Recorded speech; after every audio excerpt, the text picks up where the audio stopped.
Our next stitch is a front post double treble. Whew, a lot to remember with that one. It's a front post double treble left cable cross. Whew. Okay, so our double treble we're going to yarn over 3 times. 3, there, I actually did it. 3 times, and we're going to reach way over here and grab this post stitch over there, all right? Because we skip our next 3. We've got 1, 2, 3 stitches to skip, and then grab this one. Now, when you're working tall stitches like this, you can end up getting pretty strung out stitches that look like this. And that's not all that pretty. See how loose and nasty that is compared to these stitches over here, how nice and tight they were. So I'm going to show you this little trick that I do, that I wrap and roll, okay? So I'm going to work my 3 yarn overs, that's my wrap.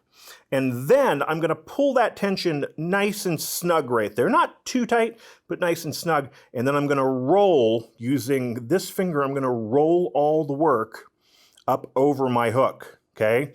So I'll do that one more time. So here's the normal position. I'm going to pull this snug, and I'm going to roll all this up over my hook.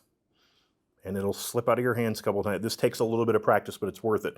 What this does is then when I make such a tall stitch, check this out. I'm going to pinch at the base of each one of these little wraps that I did. And look at that nice, tidy, neat, tight stitch across there. Right? You love that? So wrap and roll. The taller they get, the messier they can get, and you're going to need to wrap and roll. So let's do that stitch again, because we need to work a second double treble front post stitch. So I yarn over 3 times, that's my wrap, pull everything up tight, roll it. I also like to push everything down near the front of my hook a little bit. Work my post stitch around this, yarn over and draw up a loop. And then I'm going to pinch right there at the bottom of those wraps. I'm going to try to separate those a little bit so you can see that. I'm going to pinch right there, draw up a loop, yarn over, pinch, draw up a loop, yarn over, pinch, draw up a loop, yarn over and draw through the last 2 loops on your hook, and there you go. It's a beautiful thing. Nice and tight, nice and tidy.